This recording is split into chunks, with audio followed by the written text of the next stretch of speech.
Hi, I am Shruti. I hope you are having a great week. तो आज मैं आपसे पूछने वाली हूँ, क्या आप सही तरीके से पानी पीते हो? देखो, जो हमारी बॉडी होती है ना, वो ऑलमोस्ट 60 to 70% पानी से मिलके बनी है। और जो इसमें सेल्स होते हैं ना, छोटे छोटे, इनको सर्वाइव करने के लिए पानी बहुत इंपॉर्टेंट है। पानी हमारी बॉडी में न्यूट्रिशन को पहुंचाता है और टॉक्सिन्स को बाहर निकालता है। नॉट ओनली सेल्स, बल्कि जैसे हमारे हार्ट, किडनी एंड लंग्स, इन सबको फंक्शन करने के लिए पानी चाहिए।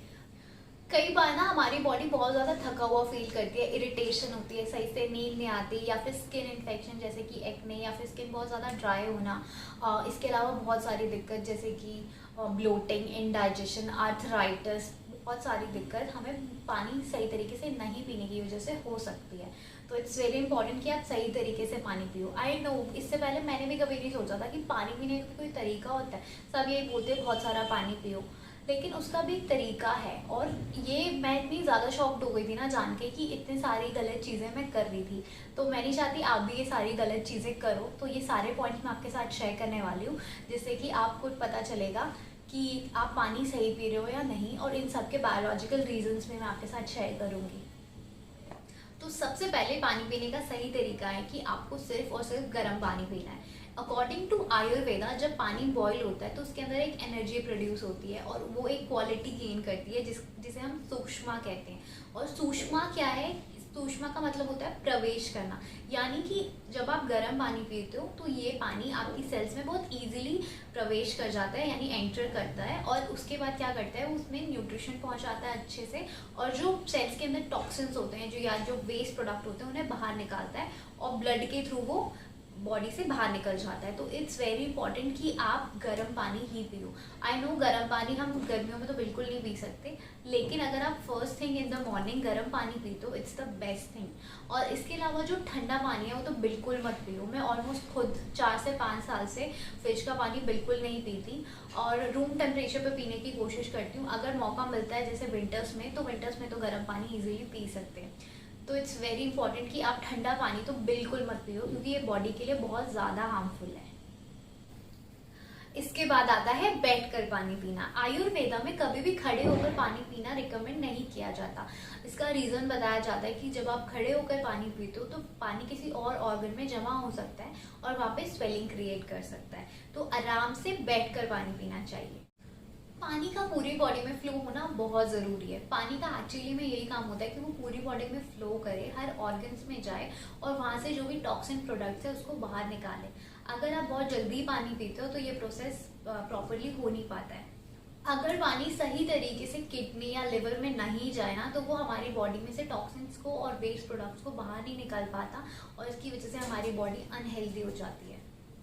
इसके बाद आता है स्लोली पानी पीना। जैसे कि आप छोटे छोटे सिप्स लेके पूरे दिन में पानी पी सकते हो, या फिर आप हर घंटे पे 1 ग्लास लो और उस ग्लास को धीरे धीरे खत्म करो। इससे क्या होता है, पूरे दिन आपकी बॉडी हाइड्रेटेड रहती है, सारे पार्ट में आराम से पानी पहुंचता है और आपकी बॉडी अच्छे से फंक्शन कर पाती है।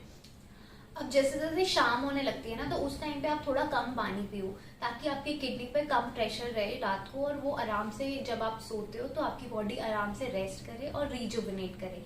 तो इसलिए शाम के टाइम पे थोड़ा कम पानी पीना चाहिए। इसके बाद आता है कि पानी कब पीना चाहिए। तो सुबह उठकर सबसे पहले आपको पानी पीना चाहिए। जी हाँ, आपको चाय नहीं पीनी, आपको कॉफ़ी नहीं पीनी, आपको सबसे पहले पानी पीना है। जब आप रात को सो रहे होते हो तो आपकी बॉडी रेस्ट पोजीशन में होती है, और उस टाइम पे बॉडी में जितने भी टॉक्सिन्स इकट्ठा होते हैं ना, जब आप पानी पीते हो वो सारा टॉक्सिन उस सेल से बाहर निकलता है और ईजिली आपकी बॉडी रिफ्रेश हो जाती है। इसके बाद एक बहुत ज़रूरी पॉइंट आता है कि आपको खाने के बीच में कभी भी पानी नहीं पीना है। क्या होता है ना कि जब हम खाना खा रहे होते हैं तो हमारी बॉडी के अंदर एंजाइम्स होते हैं, डाइजेस्टिव जूस होते हैं, वो प्रोड्यूस होते हैं, जिससे क्या होता है कि जो हम खाना खाते हैं उसे वो छोटे छोटे पार्ट्स में डिवाइड करके उसको अच्छे से डाइजेस्ट करने में हेल्प करते हैं। लेकिन जब हम खाने के बीच में पानी पी लेते हैं ना, तो वो जूसेस और एंजाइम्स क्या होते हैं, पानी में डाइल्यूट हो जाते हैं और हमारा खाना अच्छे से डाइजेस्ट नहीं हो पाता है। तो इसीलिए जब भी आप खाना खा रहे हो उससे 45 मिनट्स पहले या 45 मिनट्स बाद में ही पानी पीना चाहिए। और सपोज आपको बहुत ज़्यादा मिर्ची लग गई है या फिर आपको प्यास लग गई है खाने के बीच में, तो आप हाफ कप पानी ले सकते हो, धीरे धीरे सिप करके आप वो पी सकते हो। इसके अलावा एक और पॉइंट है जो कि बहुत ही ज़्यादा इंपॉर्टेंट है, और ये गलती तो हम सभी पक्का करते होंगे। हम सब प्लास्टिक की बॉटल में पानी पीते हैं। क्या आपको पता है कि प्लास्टिक में पानी पीने से जो हमारी बॉडी का हार्मोन लेवल है वो पूरा चेंज हो जाता है, बॉडी में टेस्टोस्टेरोन लेवल बढ़ जाता है। यहाँ तक कि प्लास्टिक में पानी पीने से आपको कैंसर तक हो सकता है।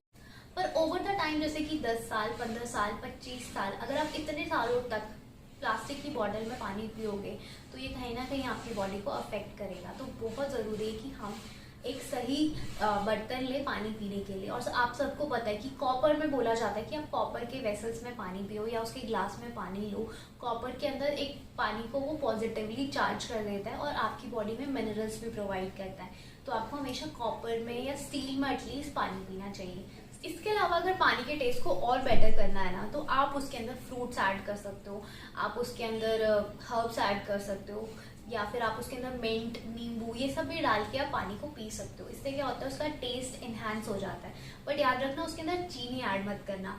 नेचुरल शुगर फ्रूट से जो आता है दैट इज ओके। तो ये सारी टिप्स थे मेरी तरफ से जिससे कि आप सही तरीके से पानी पी सकते हो सकता है मैंने कोई पॉइंट्स छोड़ दिए हो तो आप मुझे कमेंट सेक्शन में बताना, या फिर अगर आपको मेरी कोई बात सही नहीं लगी हो तो आप वो भी मुझे कमेंट में बता सकते हो। और मेरा न्यू चैनल है तो मेरे चैनल को सब्सक्राइब जरूर करना।